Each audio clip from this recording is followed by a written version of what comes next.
Alright guys, we are in the warmth of the Buick Regal GS AWD, and I'm here with James Walter. Yep. And James, what's your title? I'm an all-wheel drive engineer for the Buick Regal. So you actually did the all-wheel drive system. You fine-tuned it. You calibrated it, man. Yep. We did all the calibration, the fine-tuning, and hardware development on the system. And in case you're wondering why Nathan's in the back, it's because he's navigating, and I'm going to be chatting with James here as we get lost outside of Montreal. Navigating, you don't say that until after we're lost.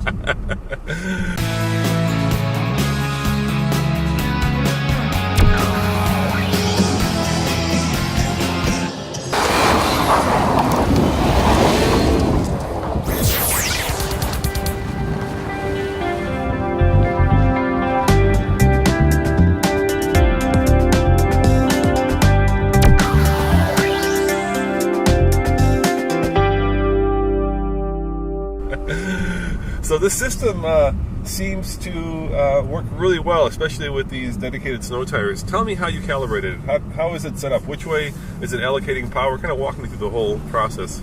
So it's an active all-wheel drive system, which means that it's electronically controlled.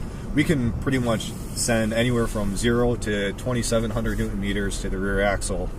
And what that means is it gives us a lot of flexibility with how we allocate torque to the rear wheels.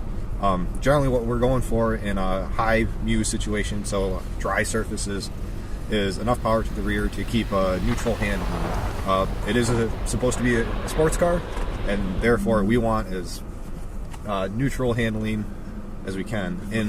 Let me show these guys something. Speaking of neutral handling, check this out, guys. What kind of handling do you get when you're on a river? Remember, that's the same size as many lakes. Yeah, this is a huge river. Is this the Ottawa River? This is the Ottawa River. Yeah, it is enormous. Proximity sensor, I think, is detecting the snow that Nathan jammed into it when he ran into a snowbank. I didn't run into any snowbank. I graced a snowbank. It's a completely different thing. You just gave it a little kiss, didn't you? Just just a smooch. Mm-hmm.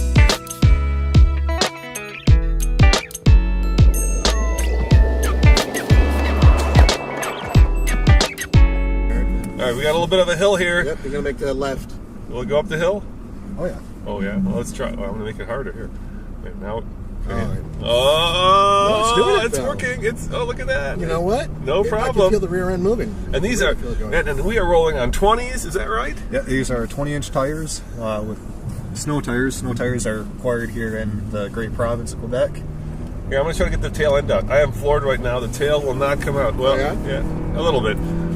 It came out a little bit, not much. Is that on purpose? I mean, it is. So, you know, we are trying to make it so that when the driver is trying to be frisky with the car, we'll let them within bounds. So in a situation like that where you had the pedal floored, driver's intent is not that you're going to be driving like a grandma. It's, I want to have some fun. So we let the back end come out, give you a little more control with the throttle, but the electronic stability control and traction control will still come in to save your bacon if you think you're Michael Schumacher and aren't. And there is a GS button here, and there is a Sport button, and there is also a traction control button off, right? Yep. So you can disable, you can sharpen up the car. So what happens if I hit the GS and Sport button? Normally on dry pavement, that sharpens up everything, makes it more sporty. Yep. So the GS and Sport button will alter the damper cowl, the steering cowl, and the all-wheel drive cowl. So essentially what happens with the all-wheel drive is when you hit the GS or the Sport button is we will allocate more torque to the rear of the car in a given situation and allow it to be a little more tail happy, if you will. The big advantages of that are actually on dry pavement, where you can push the car right up to its limits and keep a neutral handling demeanor.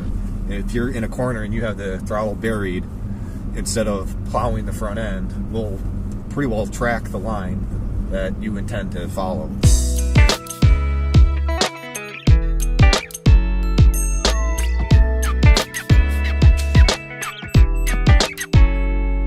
So you were saying one of the cool things is, or one of the hard questions you could ask is, how much power does it allocate front to rear, left to right? And you said that's a hard question to answer because that changes based on a lot of factors.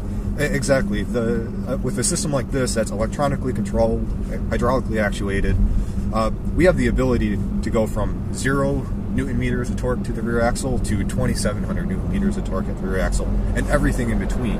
So what happens is the vehicle or the rear drive module, which is the heart of the all-wheel drive, is constantly taking in signals from the vehicle, wheel speeds, yaw rates, longitudinal and latitudinal acceleration rates, as well as your driver inputs. What is the steering wheel angle? What is the accel pedal position? And it's using all those to determine how much torque we need to send to the rear and side to side on the rear axle in order to fulfill the driver's wish. Keep the vehicle stable, to be able to launch a vehicle effectively if you're on snow and ice.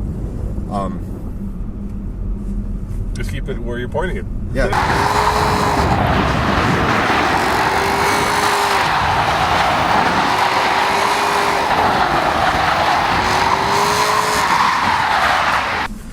Just floor it here and see what happens, right? We are on ice and snow tires, and let's see what this bad boy will do. Just floor it.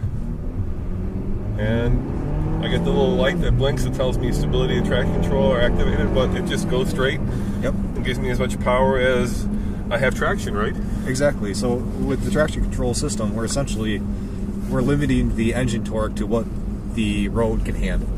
So the end result of that is you get a nice smooth drive away, not a whole lot of tire slip, but we're not cutting back the engine torque so much that you're slow off the line. We're using every bit of grip that is available, and with an all-wheel drive, that amount of grip is doubled because now you're driving all 4 tires instead of just the front 2. Yeah, and you know, I guess I fancy myself an okay driver, but my reaction times are probably much slower than the system's reaction time, right? I mean, these things absolutely. are within... Absolutely. This system, it's a hydraulically actuated system, so what that means is we can preemptively apply torque, so we don't necessarily have to wait for wheel slip. In a situation like we had back there where we were launching the vehicle, we're sending 50% of the engine torque to the rear of the car before you do anything. So it's anticipating. It's anticipating. Yeah, Yep. yeah.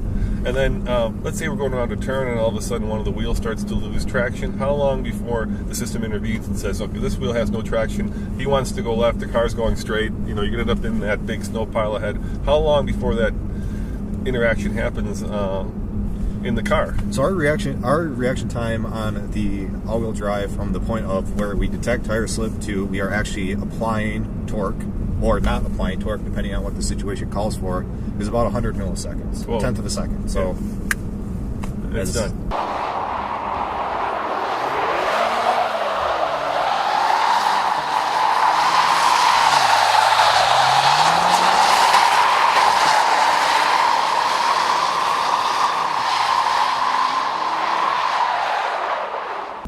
And it seems like all-wheel drive has become something that luxury buyers expect, right? Yep. So it's something that I think Buick has to provide if you're trying to compete with Audi. Yep. If you're trying to compete with some of the European brands. No, it's absolutely a great selling point in the vehicle. And one thing I think gets lost to a lot of consumers, though, is within the realm of all-wheel drive is there's a lot of gradation in what kind of systems you have. What we have in here is a Haldex Gen 4 system. It's really kind of at the upper end of what is available out there for all-wheel drive technology. It's hydraulically actuated. You can do preemptive torque. You can change torque levels on the fly. There's no mechanical set torque split that you have to have like on old Audi A4 Quattro system. It comes with an integrated electronic limited slip differential, which gives you a whole nother degree of stability control and traction ability. And also with it being a hydraulically actuated system, it's thermally very robust. In the all-wheel drive world, thermal performance, basically keeping the clutches and the all-wheel drive cool, is a major concern. Whenever you slip clutches, you create heat. The heat's got to go somewhere. Today's probably not a problem. Believe it or not, Yeah. even when it's cold. Really? You can get that hot? Yep. Yeah. But with the hydraulic system, you're constantly circulating fluid throughout the clutch pack, which helps keep it quite cool. Now this Buick Regal is built on the Epsilon platform, right? Which is a global GM platform, which for all you European fans and viewers, it's also the Opel Insignia. Correct. So the question is, how does this differ from an Insignia? You said that GM develops it jointly with Opel, but that you tune it specifically for North America. Yep. So we do all the hardware tuning, or all the software tuning here in the U.S., specifically for the U.S. market. You know, the Opel Insignia, it's a great all-wheel drive system. It's a great all-wheel drive tuning, but there are differences in what is expected from the North America market as far as noise and vibration and handling expectations. So how is it different? I mean, how is this different from an Insignia if I were to get in the thing from a noise and vibration handling point of view? So in Europe, it's tuned to bring on a lot. I'm trying to think of what's the best way to answer this. Uh-oh. Now he's getting political on us. Come Yeah. on, Jim. I bet you it's sportier. I'm thinking, Yeah. I would guess it's sportier and it's a little bit more taut, right? It's a little bit more sporty. I would say in the base mode, that is true. When you put this thing in GS, it's very close to what the Opel Insignia all-wheel drive is. Another thing to keep in mind is they have a few different powertrains over there that we don't have here. A diesel, 2.8 liter V6, that's in the OPC. Yeah. And you have to vary your all-wheel drive tuning based on your powertrain that's in the vehicle. And then for all you Europeans, I'm going to give you a our cars are cheaper. And we get them loaded. So all this stuff that you guys have to pay extra for, like leather and nice audio and heated and cooled seats, all that stuff, we go to the dealership and just pick it up like that. Yep. Walk away with the car. We don't pre-order them. We just get America, gosh darn it, we get everything.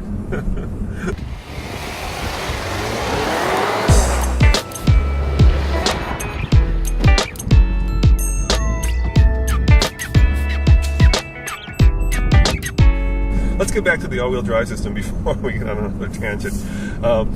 In terms of power, this car has a lot of power. It's got over 250 horsepower. Yep. Does the all-wheel drive system have any issues with that much power and that much torque? Almost, 290 pound-foot of torque or close to it? None at all. So because the all-wheel drive system can handle up to over 2,700 newton meters at the rear axle, for those of you not familiar with metric, it turns out to be about half of what the powertrain can put out in first gear at full throttle. So really, in a nutshell, we don't have any limitations because of the powertrain. It's actually the Cadillac XTS twin turbo has the same system from a hardware perspective. Yeah, and it's amazing how well this car drives. I mean, I am on kind of a mixed grade right now, so I've got ice, I've got snow, I've got packed snow, and we're on 20s, which is actually worse on snow. You want the tires that cut into the snow and get to the pavement where the traction is. So these big fat tires kind of tend to be right on top of it, even though we do have snow tires. And I feel completely confident driving at 60K right now. It just feels like I'm on, well, I shouldn't say dry, but it feels like I'm just driving down the road, and I don't feel like at any moment if I hit the brakes, anybody behind us, yes there is, so I will not be hitting the brakes, I would go, veering into the forest here. It just feels like this car would stop, maybe a little bit of ABS chatter, but it would definitely stop in a reasonable amount of time. Yep.